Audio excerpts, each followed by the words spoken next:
વસુદેવસુતં દેવં કંસચાણૂરમર્દનમ દેવકી પરમાનંદમ કૃષ્ણં વંદે જગદ્ગુરુમ. શ્રીમદ ભગવદ્ ગીતા કર્મયોગ આપણે જોઈ રહ્યા છીએ. કર્મના દોષોનું પરીક્ષણ કરતા અર્જુન કર્મ કરવાની ના પાડે છે, કર્મ છોડી દેવાની વાત કરે છે અને સંન્યાસ લેવાની વાત કરે છે. ત્યારે ભગવાન અર્જુનને ઉપદેશ આપે છે કે તું ક્ષણ માટે પણ કર્મ નહીં છોડી શકે. જાતુ તિષ્ઠત્ય કર્મકૃત, કારણ કે તું પ્રકૃતિજન્ય ગુણોથી પરવશ છે. તો અર્જુન કહે કે ભગવાન પછી શું કરું? તો ભગવાન કહે છે કે તું નિયત કર્મો કર. ઈશ્વરે તારા ઉપાધિ પ્રમાણે નક્કી કરી આપેલા કર્મો તું કર.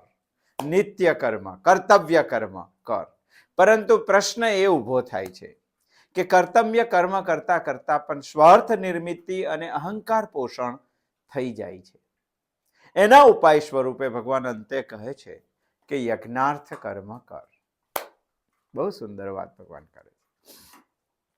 અને યજ્ઞાર્થ કર્મ આપણે છેલ્લા 9 અને 10 શ્લોકથી જોઈએ છીએ. અને યજ્ઞાર્થ કર્મ એટલે સમસ્તીના હિતાર્થે કરવાનું કર્મ. ભગવાને નક્કી કરી આપેલા કર્તવ્યને સેલ્ફલેસ ભાવે, નિસ્વાર્થ ભાવે કરવાનું કર્મ. પણ આ સાંભળ્યા પછી આપણને પ્રશ્ન થાય કે ભગવાન, આવું હું જો યજ્ઞાર્થ કર્મ કરું, સમસ્તીના હિતાર્થે કર્મ, સ્વાર્થ કર્મ કરું, તો પછી મારા પોતાના જીવનનું શું? ક્યાં તો પ્રશ્ન એને ઉભો થાય કે આવું કોઈકે કર્મ કરેલું છે ખરું? તો પછી હું કરું. એના પ્રત્યુત્તર સ્વરૂપે ભગવાન 11મો શ્લોક કહે છે, સહયજ્ઞા પ્રજા સૃષ્ટવા પુરોવાચ પ્રજાપતિ અનેન પ્રસવિષ્યધ્વમ એષ વો અસ્તુ ઇષ્ટકામ ધુક. ભગવાને આ શ્લોકથી અર્જુનને પ્રત્યુત્તર આપ્યો છે. એમાં આપણે જોયું છે મુખ્ય 3 વાતો આ શ્લોકમાં સમાયેલી છે અને 3 વાતો આપણે જોવી જોઈએ. અને 3 વાતો આપણે જોવાનો પ્રયત્ન પણ કરીશું. પહેલી વાત છે, પ્રજાપતિ બ્રહ્માએ કલ્પો આદિ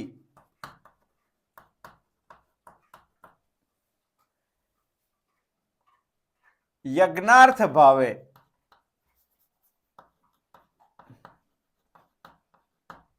પ્રજાની ઉત્પત્તિ કરી, સૃષ્ટિની નિર્મિતિ કરી.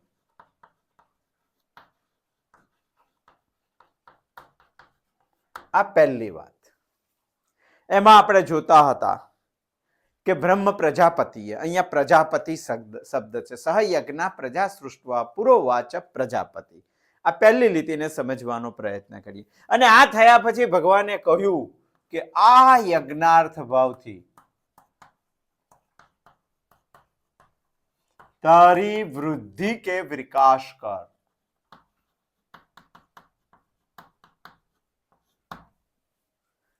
મારી વૃદ્ધિ કે વિકાસ કરીને ત્રીજી પણ એક વાત ભગવાને કીધી, વો અસ્તુ ઇષ્ટ કામ ધુક.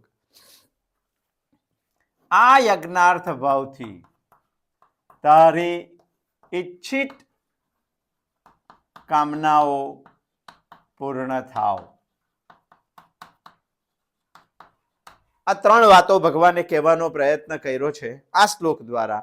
આપણે પહેલો બાબત આમાં સમજવાનો પ્રયત્ન કરીએ છીએ.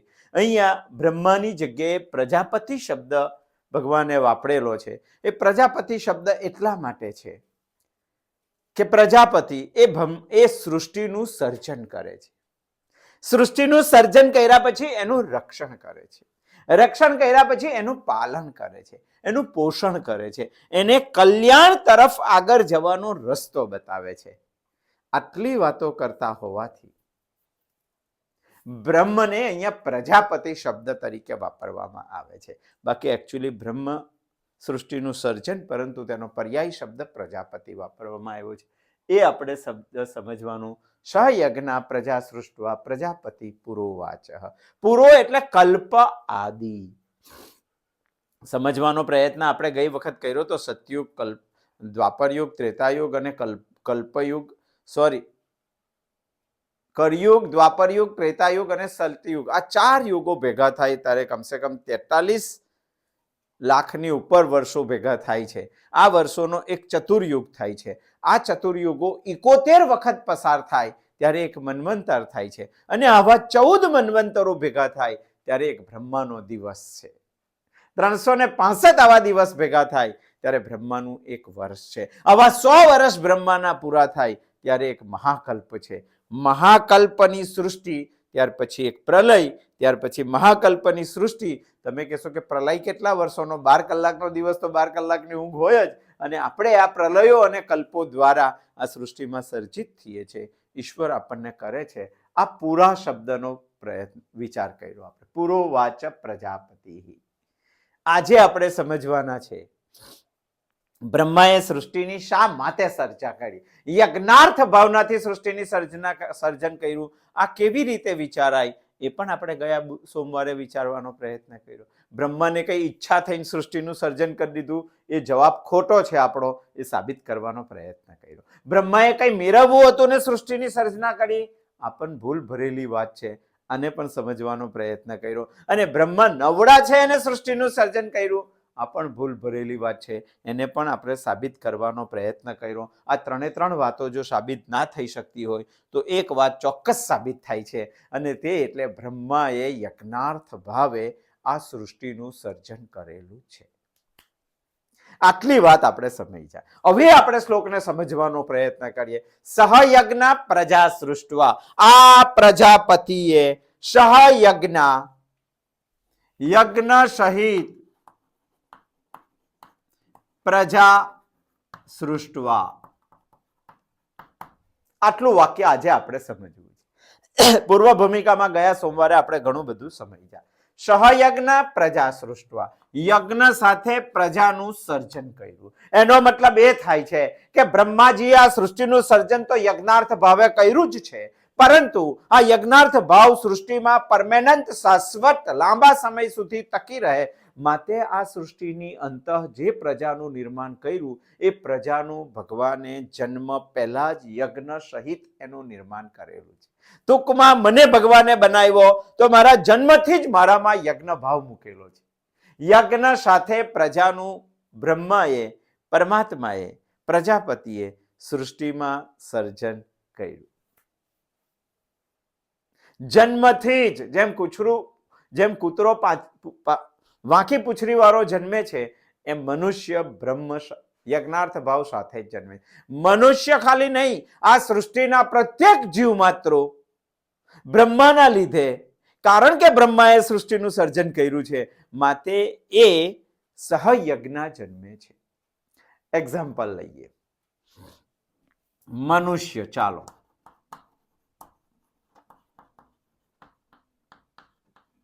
તમે કેવી રીતે કહો છો કે મનુષ્યનું યજ્ઞાર્થ ભાવે જન્મ થયો છે? અને એકદમ સાચી વાત છે. મનુષ્યમાં એક દ્રષ્ટાંત લઈએ આપણે, માતા પિતા. કઈ જ આશા અને કઈ અપેક્ષા ના હોય તો પણ માતા પિતા પોતાના સંતાનનું યજ્ઞાર્થ ભાવે સર્જન કરે છે, યજ્ઞાર્થ ભાવે પાલન પોષણ કરે છે અને યજ્ઞાર્થ ભાવે તેને મોટો કરે છે કે નહીં? શું અપેક્ષા છે દુનિયામાં માતા પિતાને? ચાલો, અરે મનુષ્યની તો કંઈ પણ અપેક્ષા છે, પણ પ્રાણી માત્રની શું અપેક્ષા છે? જીવ માત્રની શું અપેક્ષા? છતાંય પોતાના સંતાનનું સર્જન કરે છે. એને ઈચ્છા નથી, એ નવળો નથી, એને કામના પૂર્તિ નથી કરવી, એને કંઈ પ્રાપ્ત નથી કરવું, બસ યજ્ઞાર્થ ભાવે આ સૃષ્ટિમાં તે પોતાના સંતાનનું નિર્માણ કરે છે, સર્જન કરે છે. એટલું જ નહીં, મનુષ્ય, માતા પિતા બાળકને ભણાવે છે, એને ઉછેરે છે, એનું પાલન પોષણ કરે છે, એને પરણાવે છે અને એને સુખી થવાનો પ્રાણાંતે પણ પ્રયત્ન કરે છે માતા પિતા. આ યજ્ઞાર્થ ભાવ બ્રહ્માજીએ સૃષ્ટિની ઉત્પત્તિથી જ મનુષ્યમાં મૂકેલો છે. આ દુનિયામાં કેટલાય એવા દ્રષ્ટાંતો છે કે બાળક અપંગ હોય, માનસિક રીતે બાળક અસ્થિર હોય, આ દુનિયામાં માણસ જીવવાને લાયક ના હોય, છતાંય મા બાપ તેનું ભરણ પોષણ કરે છે અને પ્રાણાંતે તેનું રક્ષણ કરે છે. મેં કેટલાય દીકરાઓ એવા જોયા છે કે જિંદગીમાં ક્યારેય કામ કરી શકે એવા નથી. જિંદગીમાં તે પોતાનું સ્વતંત્ર કામ પણ કરી શકે એવા નહીં, ટોયલેટ બાથરૂમ પણ જઈ શકે એવા નથી. આવા 19 અને 20 વર્ષના દીકરાઓ મેં જોયા છે કે મા બાપ તેની સેવા કરે છે. યજ્ઞાર્થ ભાવ ઈશ્વરે તેનામાં મૂકેલો છે. પ્રાણાંતે પણ એ પોતાના સંતાન માટે સમર્પિત છે, કારણ કે એ યજ્ઞાર્થ ભાવે છે. હંમેશા આ દુનિયામાં કેટલાક વિચારો સ્થિર રાખો. માણસમાં ખાલી નહીં, પશુ પક્ષીમાં પણ એવો ભાવ છે. ક્યારેક સિંહ અને સિંહણ બેઠા હોય અને એના બચ્ચા રમતા હોય, વાઘ અને વાઘણ બેઠા હોય, એના બચ્ચા રમતા હોય, તો નજીક જવાનો પ્રયત્ન કરજો. બચ્ચાનું પ્રાણાંતે પણ તે રક્ષણ કરવા માટે પ્રયત્ન કરશે. આ યજ્ઞાર્થ ભાવ ઈશ્વરે, પ્રજાપતિએ, પરમાત્માએ જન્મ પહેલેથી તેમનામાં મૂકેલું છે. મારા ગામનો જ એક કિસ્સો છે. એક વ્યક્તિ ખેતર ગયો હતો અને શિયાળ તેને કરડી રહી, એટલું ભયંકર કરડી રહી કે 10 વર્ષ સુધી તેને દવા લેવી પડી છે. પછી તપાસ કરી ત્યારે ખબર પડી કે શિયાળના ત્યાં બચ્ચા હતા અને બચ્ચાની પાસે આ માણસ ત્યાં પહોંચ્યો એટલે શિયાળ તેને કરડી રહી. પ્રાણાંતે પણ રક્ષણ કરવાની ભગવાને એને જન્મ પહેલેથી ભાવ મૂકેલો છે.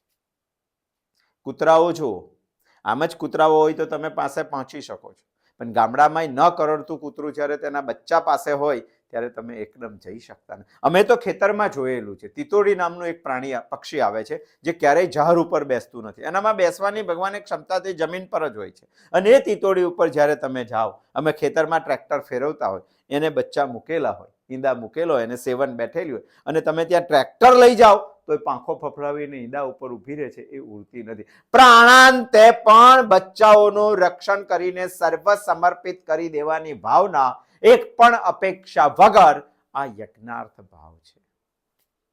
અને આ યજ્ઞાર્થ ભાવ પ્રજાપતિએ જન્મથી તેમનામાં મૂકેલો. ચાલો, દુનિયામાં યજ્ઞાર્થ ભાવ સમજાવવા માટેની એક સ્કૂલ હોય તો ચાલો ખોદો.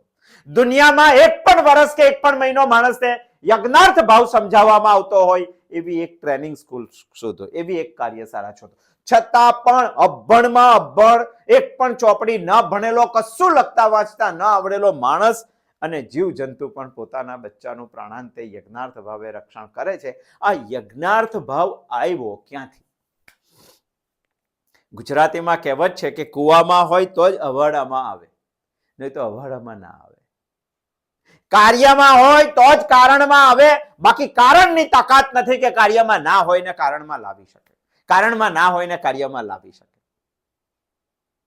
મારામાં સહયજ્ઞ યજ્ઞાર્થ ભાવ આવ્યો, માટે એટલું તો સાબિત થઈ શકે કે આ સૃષ્ટિની નિર્મિતિમાં પ્રજાપતિ બ્રહ્મા પાસે યજ્ઞાર્થ ભાવ હતો. યજ્ઞાર્થ ભાવથી સૃષ્ટિની નિર્મિતિ કરી અને સૃષ્ટિમાં કાયમ માટે આ યજ્ઞાર્થ ભાવ સચવાઈ રહે માટે પરમાત્માએ પ્રાણીઓને પણ, જીવ માત્રને પણ યજ્ઞાર્થ ભાવે જન્મ આપેલો છે. એટલે જ ભગવાન અહીંયા સમજાવે છે આપણને, સહાયજ્ઞ પ્રજા સૃષ્ટવા. પ્રશ્ન થયો કે દુનિયામાં યજ્ઞાર્થ ભાવ કોને પહેલો નિર્માણ કર્યો? તો સહાયજ્ઞ પ્રજા સૃષ્ટવા પુરોવાચ પ્રજાપતિ. પ્રજાપતિએ આ સૃષ્ટિની નિર્મિતિમાં કલ્પો પૂર્વે પ્રજાની રચના યજ્ઞ ભાવથી જ કરેલી છે, જન્મથી જ યજ્ઞ ભાવ. એક એક્ઝામ્પલથી આ યજ્ઞ ભાવને આપણે સમજવાનો કરીએ. એક સિદ્ધાંત એ છે કે સમષ્ટિના હિતાર્થે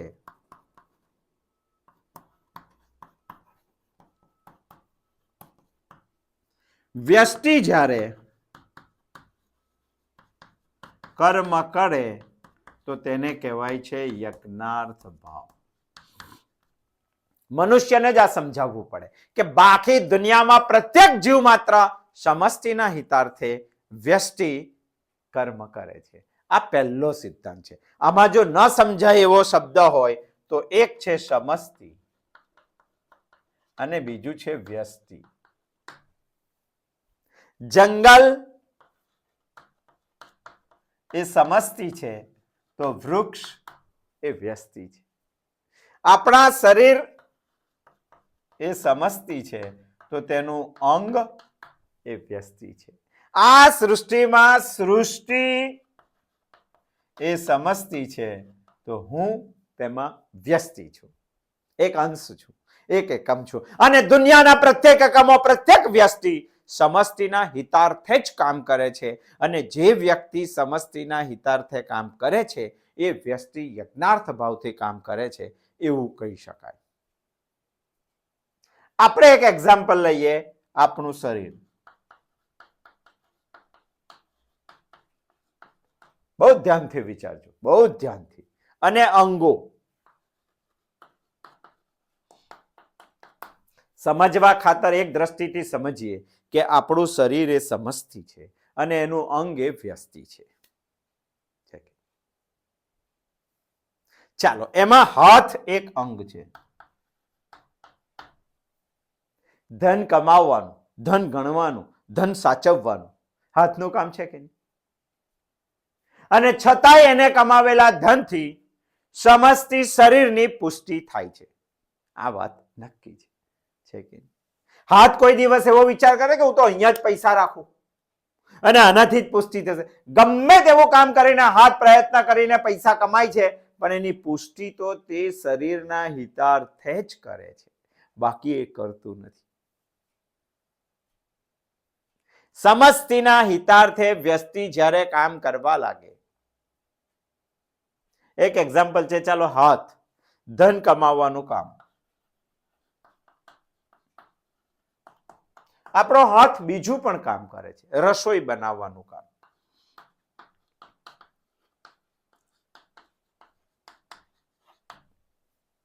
હાથ જ રસોઈ બનાવે છે, છતાંય દુનિયામાં ક્યારે એવું જોયું છે કે દાળ હાથ જ ચાખે છે? અરે દાળ તો જીભ ચાકે છે. હાથને જ રસોઈ બનાવવાની અને હંમેશા આખા જીવન દરમિયાન જીભને જ ટેસ્ટ લેવાનું, છતાંય હાથ કાયમ કંટાળ્યા વગર સ્વાર્થ વગર રસોઈ બનાવે. સમષ્ટિના હિતાર્થે મારો હાથ પણ કામ કરે છે, હાથ પણ કામ કરે. વિચારવું જોઈએ.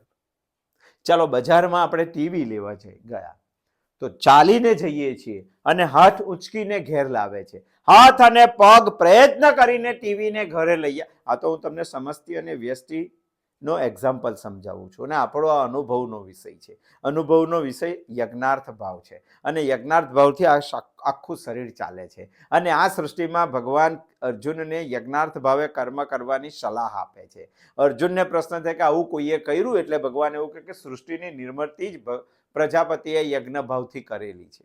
આ સૃષ્ટિની નિર્મિતિ સહયજ્ઞ પ્રજા સૃષ્ટવા કેવી રીતે થઈ શકે, આ સમજવા માટે આપણે આપણા શરીરનું એક્ઝામ્પલ લઈએ છીએ. ટીવી હાથ અને પગ બજારમાં જઈને લઈ આવે ને પોતાના ઘરમાં ગોઠવે છે.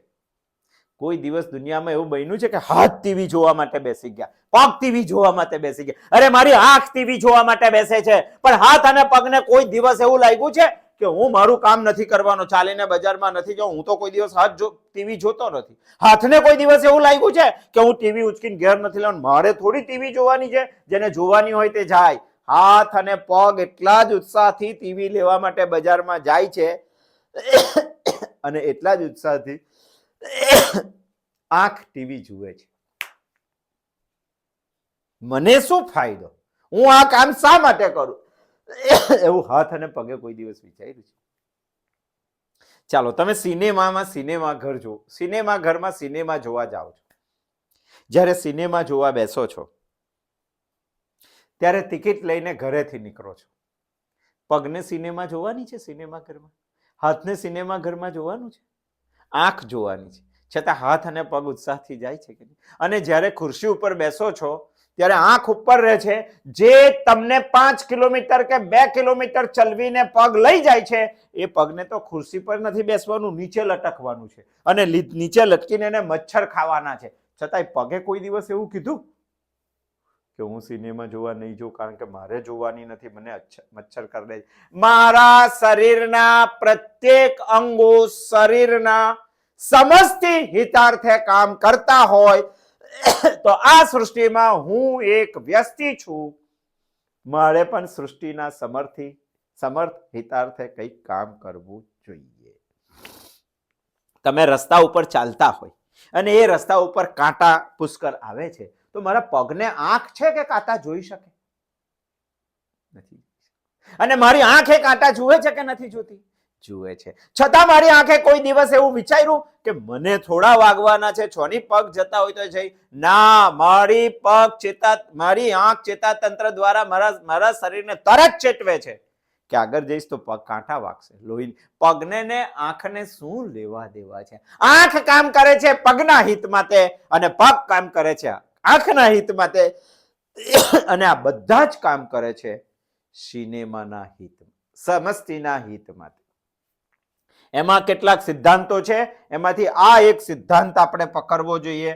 હંમેશા સમષ્ટિના હિત માટે જ આ સૃષ્ટિમાં વ્યષ્ટિ સમષ્ટિના હિતાર્થ માટે કામ કરે છે. બીજું, કેટલા સુંદર સિદ્ધાંતો છે. જો ભગવાને સહયજ્ઞ પ્રજા સૃષ્ટવા આપણને કીધું છે, એટલે ઈશ્વરે વ્યષ્ટિને સોંપેલા નિયત કર્મ કરવાનો એને ઉત્સાહ હોય છે. આ સૃષ્ટિમાં એક ચીજ જુઓ, ઈશ્વરે જેને જે કર્મ સોંપેલું છે તે જ યજ્ઞીય ભાવનાથી કરવાનો પ્રયત્ન કરે છે, એને જ યજ્ઞાર્થ ભાવ કહેવાય, એને જ સમષ્ટિના હિતાર્થે ભાવ કહેવાય. ઈશ્વરે વૃક્ષને કામ સોંપ્યું છે કે તારે એક જગ્યાએ ઉભા રહીને જમીનના તત્વોને શોષીને મધુર ફળ માણસને આપવાનું.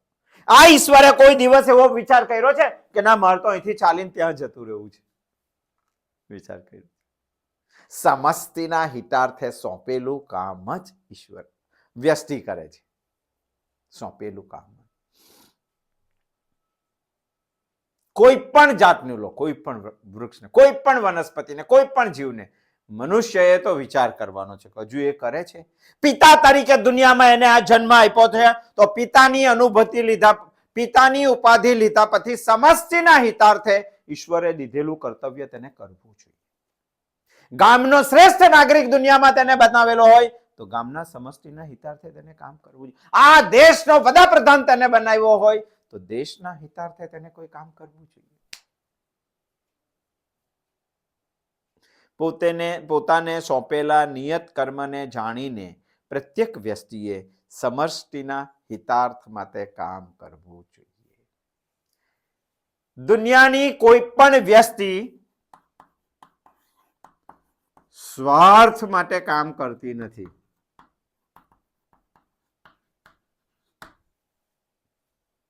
મારો હાથ કામ કરે છે, કોઈ દિવસ એને પોતાનો સ્વાર્થ નથી વિચાર્યો. મારી આંખ કામ કરે છે અને કોઈ દિવસ પોતાનો સ્વાર્થ નથી વિચાર્યો. મારો પગ કામ કરે છે અને કોઈ દિવસ પોતાનો, મારું જઠર કામ કરે છે એને કોઈ દિવસ પોતાના સ્વાર્થનો વિચાર નથી કર્યો. બીજો પણ એક સિદ્ધાંત, આ સૃષ્ટિમાં વ્યષ્ટિ ક્યારેય એકબીજાની ઈર્ષ્યાથી કામ નથી કરતા. આ બધું જ મનુષ્ય કરે છે, એને વિચાર કરવો જોઈએ. માટે ભગવાને 3જા અધ્યાયના 10મા શ્લોકમાં કીધું છે, સહયજ્ઞ પ્રજા સૃષ્ટવા પુરોવાચ પ્રજાપતિ. એટલે સમજાયું છે, મારો પગ દિવસમાં 8 કલાક ચાલે છે, ઘસાઈ જાય છે, શિયાળામાં ફાટી જાય છે, મેલો થઈ જાય છે, પગ દુખી જાય છે, છતાંય પગે કોઈ દિવસ એવો વિચાર કર્યો છે કે હું ચાલું છું, બધાનું વજન સહન કરું છું, અને છતાંય મને નીચે કેમ? અને માથું કોઈ દિવસ ચાલતું નથી, છતાંય ઉપર કેમ? એને કોઈ દિવસ માથાની ઈર્ષા આવી છે, અને કોઈ દિવસ જીભની ઈર્ષા આવી છે, અને કોઈ દિવસ આંખની ઈર્ષા આવી, સતત ચાલે છે. આ સમષ્ટિના હિતાર્થે આ દુનિયામાં માણસે વિચારવું જોઈએ. સમષ્ટિના હિતાર્થે કોઈ એક કામ કરવું જોઈએ. હિસાબમાં દો સાચે. પગને ક્યારેય માથાની ઈર્ષા આવતી નથી. તો દુનિયામાં કોઈ માણસના પગે કોઈને પણ એવી ફરિયાદ કરી નથી કે મારે હવે નીચે ચાલવું નથી, થોડાક દાડા માથાને નીચે ચાલવું, મને માથાની જગ્યાએ બેસાડો. ક્યારેય કોઈની ઈર્ષા નહીં. અને મનુષ્ય ડગલે ને પગલે ઈર્ષા કરે છે. એટલું જ નહીં, હું તો તમને યજ્ઞાર્થ ભાવે સૃષ્ટિ કામ કરે છે તે સમજાવું છું. અને ભગવાને આપણને જન્મ સાથે યજ્ઞાર્થ ભાવ આપેલો છે. હવે આપણે યજ્ઞાર્થ ભાવનો વિચારીને ઉપદેશ ભગવાનનો સ્વીકારવાનો છે. સમષ્ટિમાં વ્યષ્ટિ હંમેશા એકબીજાના રક્ષણાર્થે કામ કરે છે.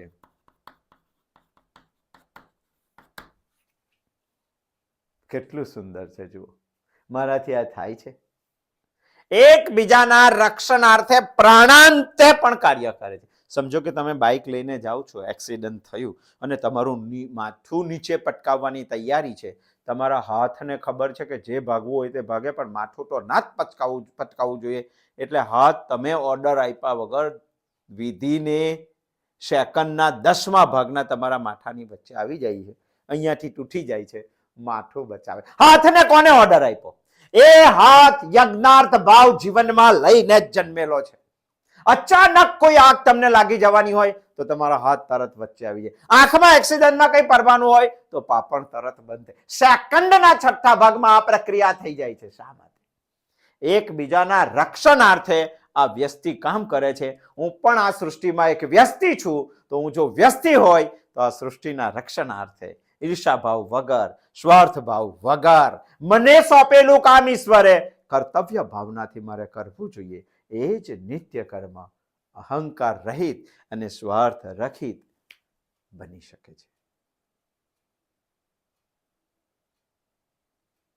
આ આપણે વિચારવું જોઈએ. આ બધા જ અંગો કામ કરે છે. એમાં અહંકાર પુષ્ટિ નથી અને સ્વાર્થ ભાવ નથી. કોની અહંકાર પુષ્ટિ છે? ચાલો, આમાંથી કયું અંગને અહંકાર પુષ્ટિ છે ને આ શરીરમાં કામ કરે છે?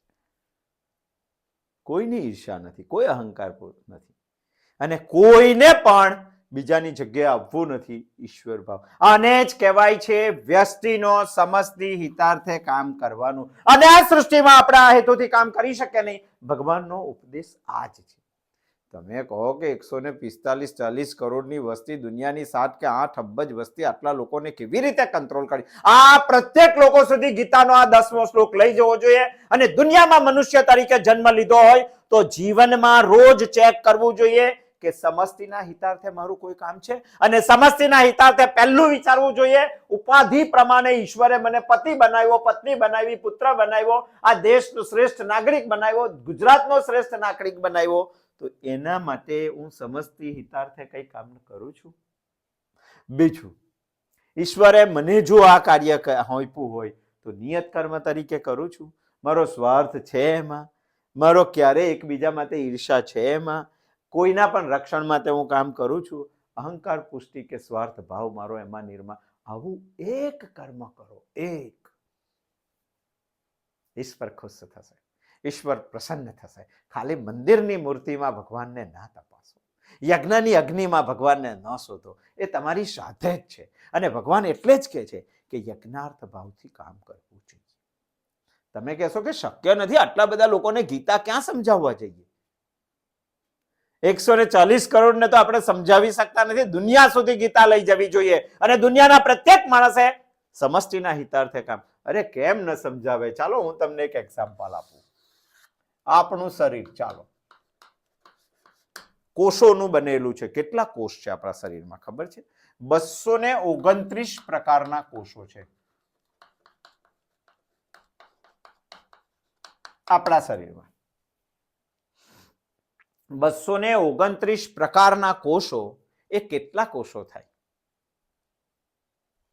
સરેરાશ 37.2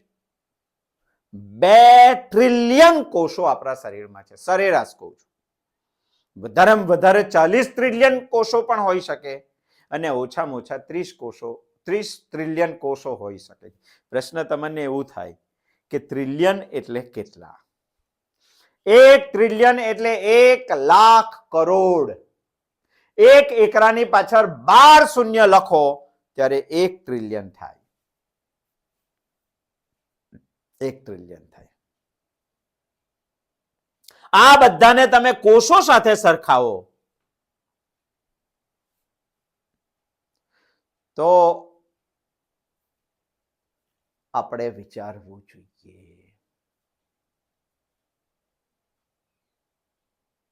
એ દ્રષ્ટિથી જો જોઈએ તો પ્રત્યેક માણસની અંદર 370 અબજ કોષો તો છે જ. 37.2 ના ટ્રિલિયન ના સંદર્ભે વિચારીએ તો આ દુનિયામાં 370 અબજ વસ્તી નથી, ખાલી 8 અબજ વસ્તી છે. ઈશ્વરે મારા શરીરમાં 370 અબજ કોષો મૂકેલા છે અને આ પ્રત્યેક કોષો જીવંત કોષ છે. આ શરીરમાં 370 અબજો તો સરેરાશ જીવે છે અને પ્રત્યેક કોષ કશુંક નિર્માણ કરે છે, કશુંક સંગ્રહ કરે છે, કશુંક સંચાલન કરે છે અને કશુંક વિસર્જન કરે. પ્રત્યેકમાં આ તાકાત છે. એનો મતલબ સર્જન, સંચાલન અને વિસર્જન. જી એટલે જનરેટર, ઓ એટલે ઓપરેટર અને ડી એટલે ડિસ્ટ્રોયર. આ જી ઓ ડી આ શરીરમાં 370 અબજ કોષો કરી રહેલા છે. એનો મતલબ આ શરીર 370 જીવંત કોષોનું બનેલું છે. રોજના 50 થી 70 બિલિયન કોષો જન્મે પણ છે અને નવા જન્મે છે અને જૂના મરે છે. 1 બિલિયન એટલે 100 કરોડ. એની દ્રષ્ટિથી વિચારીએ તો 370 અબજ કોષો આપણા શરીરમાં છે. રોજ 50 કે 70 અબજ જન્મ મૃત્યુ પામે છે. આપણા શરીર વાતે પણ વિચારો. આ બધા જ શરીરના જીવંત કોષો છે અને આ 370 અબજો શરીરના હિતાર્થે કામ કરે છે, સમષ્ટિના હિતાર્થે. આ દુનિયામાં ખાલી 7 કે 8 અબજ વસ્તી છે. 370 અબજ તો ખાલી મારા શરીરમાં જીવે અને છતાંય પણ એક પણ કોષ આમ, અને જો એક પણ કોષ આમ તેમ થઈ ગયો તો આખું શરીર ડિસ્ટર્બ થઈ શકે છે. અરે આ શરીરમાં 370 અબજ કોષોને સહયજ્ઞ પ્રજા સૃષ્ટવા જન્મ સાથે ભગવાને જન્માવેલા છે અને એ જ આ વ્યષ્ટિનું સુંદર કામ કરે છે. આ બ્રહ્માંડ પણ એક સૃષ્ટિ છે અને આ સમષ્ટિની અંદર હું પોતે એક વ્યષ્ટિ છું. શાસ્ત્રો એવું કહે છે કે આ બ્રહ્માંડનું આકાશ એક ઉદર છે, પૃથ્વી એના ચરણો છે, સૂર્ય અને ચંદ્ર એની આંખ છે, મતે આ પણ એક શરીર છે. આ નાનકડા શરીરમાં એક કોષ વ્યસ્તિ હોય તો આ સૃષ્ટિના બ્રહ્માંડમાં હું પણ એક કોષ છું.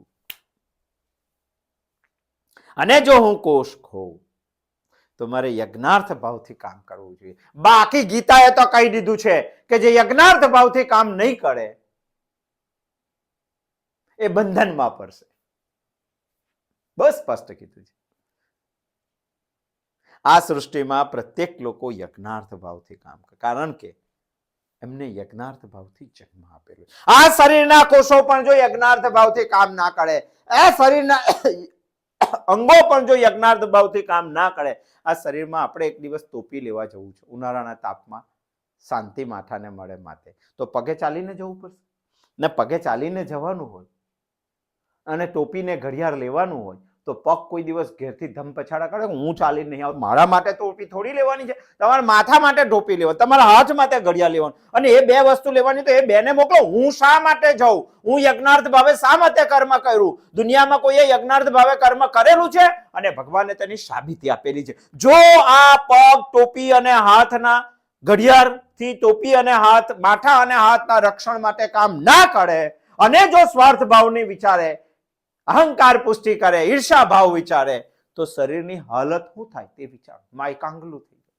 સકલુકડી થઈ જાય, દાખલ કરી દેવું પડે. ચાલે શરીર પણ તે વિચાર કરો. હાથને કોઈ દિવસ ખાવાનું નથી, જીભને કાયમ ટેસ્ટ કરવાનો છે અને હાથ એવું વિચારે કે હું થાળીમાંથી કોળિયો મારીને મોં સુધી શું કામ લઈ જાઉં? મારે તો કોઈ દિવસ ચાખવાનું નથી. એ તો આંખ જીભ ચાખે છે, તો હું શા માટે કોળિયો લઈ જાઉં?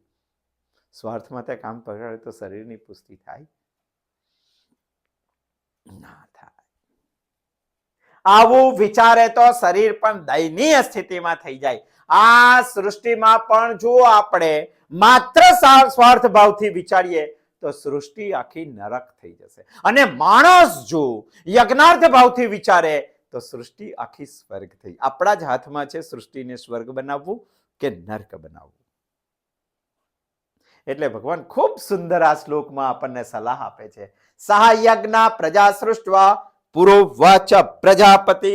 ઈશ્વરે યજ્ઞ ભાવથી આ સૃષ્ટિનું નિર્માણ કરેલું છે. આ સૃષ્ટિના પ્રત્યેક જીવ માત્રને જન્મથી જ ઈશ્વરે યજ્ઞ ભાવના આપેલી છે, કારણ કે એને સૃષ્ટિમાં પરમેનન્ટ યજ્ઞ ભાવના ટકાવવી છે. અને યજ્ઞ ભાવના જીવ માત્રના કલ્યાણ માટે આપેલી છે. અને માટે ઈશ્વર આપણને ઉપદેશ આપે છે કે યજ્ઞાર્થ ભાવથી કર્મ કરો. પરંતુ આપણને પ્રશ્ન એવો ઊભો થાય છે કે હું યજ્ઞાર્થ ભાવથી જ કર્મ કર્યા કરું તો મારા પોતાના જીવનનું શું?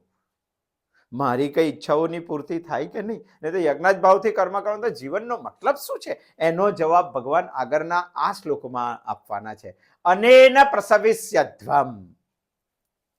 આ યજ્ઞ ભાવથી જ તમે વૃદ્ધિ પામો, તમે વિકાસ કરો. કઈ રીતે? આવતા સોમવારે આવશું, એના વિશે કઈ નવો પ્રકાશ પાડીને આપણે જોશું કે આ શરીરના વિકાસ માટે યજ્ઞ ભાવથી જરૂરી છે અને શરીરને પણ પુષ્ટિ મળે છે. અનેન ભાવ પ્રસવ વિષ્યત્વમ. કેવી રીતે? આવતા સોમવારે જોશું. અસ્તુ. જય શ્રી કૃષ્ણ.